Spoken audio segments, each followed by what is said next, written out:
Jumpa lagi dengan saya, Bu Winnie. Assalamualaikum warahmatullahi wabarakatuh. Kali ini kita akan belajar tentang prakarya dan kewirausahaan. Untuk Anda yang kelas 11 di semester 1.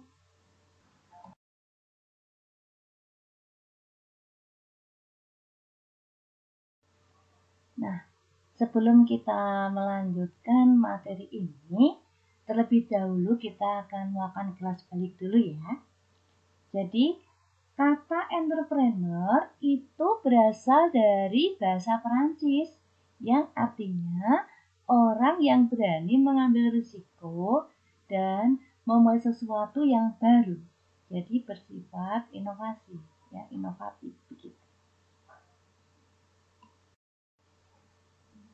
Peter F. Drucker berpendapat bahwa kewirausahaan itu adalah sesuatu untuk menciptakan, jadi kegiatan untuk menciptakan sesuatu yang baru dan berbeda, ya. Berarti ada unsur kreatif, ya, dan inovatif.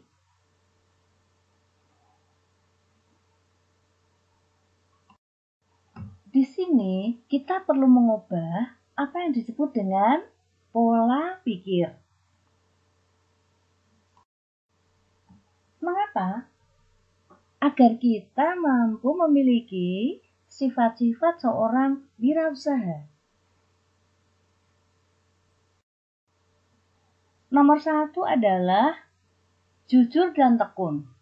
Jadi kita harus memiliki sifat kejujuran, terutama sekali, dan ketekunan. Jadi kalau tekun kita tidak mudah menyerah, ya, tekun kita mencintai pekerjaan kita tidak mudah malas atau tidak mudah berhenti gitu ya. Jujur berarti kita tidak berani melakukan penyimpangan. Kita selalu berjalan di jalan yang lurus.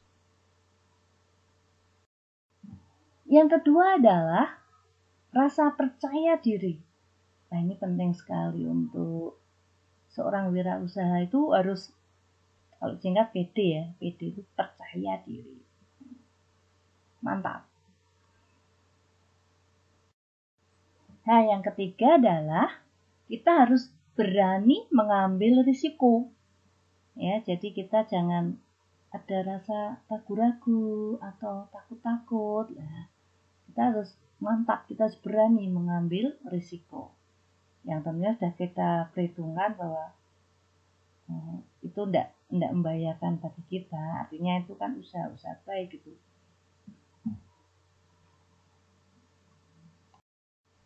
Yang keempatnya adalah orientasi pada hasil. Jadi kita harus berorientasi pada hasil yang akan dicapai, ya, atau yang diharapkan tercapai.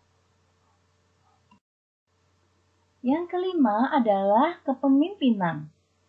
Kepemimpinan itu artinya kita mampu memimpin.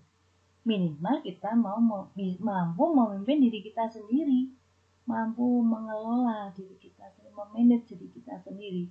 Kalau kita sudah mampu memimpin diri kita sendiri, bisa diharapkan kita juga bisa mampu memimpin orang lain atau orang-orang yang nantinya akan mendukung kita, yang bisa kita harapkan sebagai sarana untuk sebagai pendukung kita. Yang keenam, koorisinal. Orisinal di sini artinya bahwa kita itu benar-benar menciptakan dari hasil karya kita sendiri. Kita tidak menyontek punya orang lain, kita tidak menduplikasi punya orang lain. Jadi intinya kita tidak melakukan penyimpangan atau kesalahan. Yang ketujuh adalah orientasi masa depan. Jadi kita harus selalu berorientasi pada masa depan, kita selalu optimis, ya, selalu mengupdate diri dan sebagainya.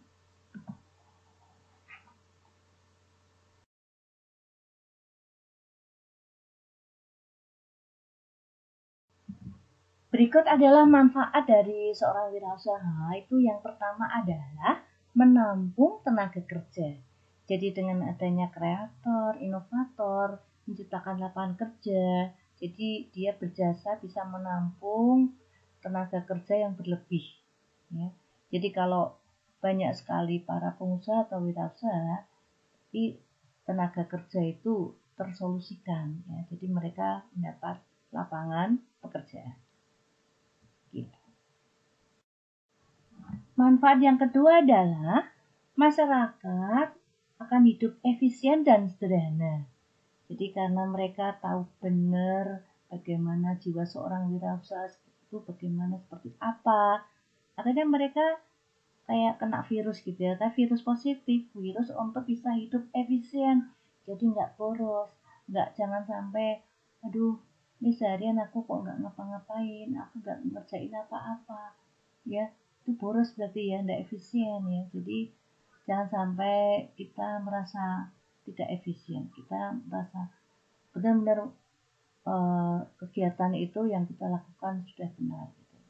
Dan sederhana di sini itu tidak istilahnya tidak berlebihan ya, jadi ya normatif ya, jadi tidak terlalu bersifat berlebihan, bersifat pemborosan yang tidak perlu gitu. Manfaat yang ketiga adalah kita akan mampu bekerja dengan cerdas. Ya, bekerja keras itu baik ya, jadi kita tidak kenal lelah ya. Tapi bekerja dengan cerdas itu juga lebih baik ya. Jadi seperti yang pernah dikatakan oleh Menteri Keuangan itu, saya pernah lihat di IG-nya dia. Kenapa kok Indonesia itu beda ya dengan Eropa sana, dengan negara-negara maju ya. Karena apa? Kita itu yang bekerja orangnya. Ya. Tapi kalau orang-orang yang di negara maju itu yang bekerja bukan kita yang bekerja, tapi aset-aset kita yang bekerja. Nah, jadi misalnya kita punya tanah, kita sewakan, jadi misalnya untuk pertanian ya, kita punya rumah, kita kos-koskan, atau kita punya duit, kita investasikan dalam bentuk misalnya mungkin saham, mungkin investasi di perusahaan-perusahaan sudah bonafit begitu, mungkin tidak selalu PT atau perusahaan terbatas ya, mungkin kita investasikan di firma ya, koperasi dan sebagainya. Jadi yang bekerja tidak hanya kita yang bekerja, tapi apa yang kita miliki, aset-aset apa yang kita miliki itu bisa kita pekerjakan. Itu namanya kerja dengan cerdas.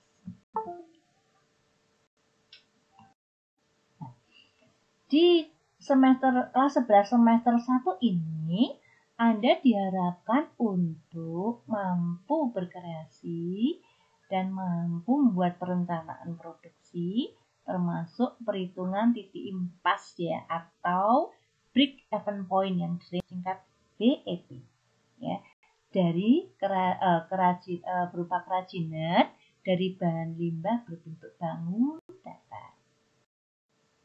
Di sini Anda juga harus mampu menentukan strategi promosi untuk produk hasil usaha yang Anda ciptakan.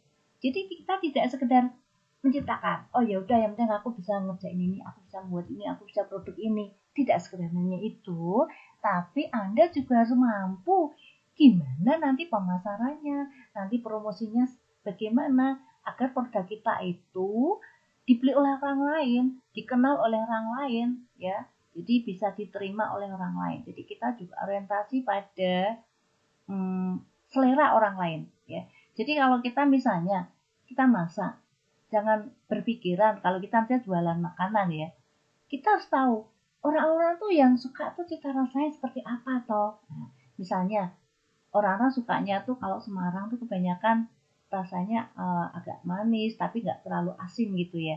Nah, jangan kita, aku tuh orang Jawa Timur misalnya, aku tuh sukanya yang asin-asin. Ya, kalau Anda di jualan di sana Surabaya mungkin di Jawa Timur dan sekitarnya mungkin orang iya bener suka yang agak asin gitu ya. Tapi kalau di Semarang yang kebanyakan tuh sukanya yang agak manis, agak enggak terlalu asin sedang. Ya nanti jualan Anda belum tentu laku. Kan sayang. Sudah dibuat dengan susah-susah enggak laku. Ya jadi kita orientasi pada selera konsumen. Salah satunya strategi pemasaran adalah nanti bisa Anda gali strategi pemasaran tuh yang tepat, yang baik apa saja, meliputi apa saja begitu. Nah, terakhir, Anda juga harus diharapkan mampu membuat laporan kegiatan usaha kerajinan dari bahan limbah berbentuk tanggung datar ya. Jadi kita tunggu hasilnya. Terima kasih sudah menonton video saya. Jangan lupa subscribe, like, dan share ya. Sampai jumpa di video-video saya berikutnya. Oh ya, karena ini masih di era pandemi, saya ingatkan untuk selalu menggunakan prokes ya, protokol kesehatan ya. Selalu gunakan masker, cuci tangan di air mengalir, jaga jarak, dan jaga kesehatan, jaga istirahat, pola tidur, pola makan harus yang baik demi supaya imun kita selalu oke. Begitu. Terima kasih, semoga bermanfaat. Wassalamualaikum warahmatullahi wabarakatuh.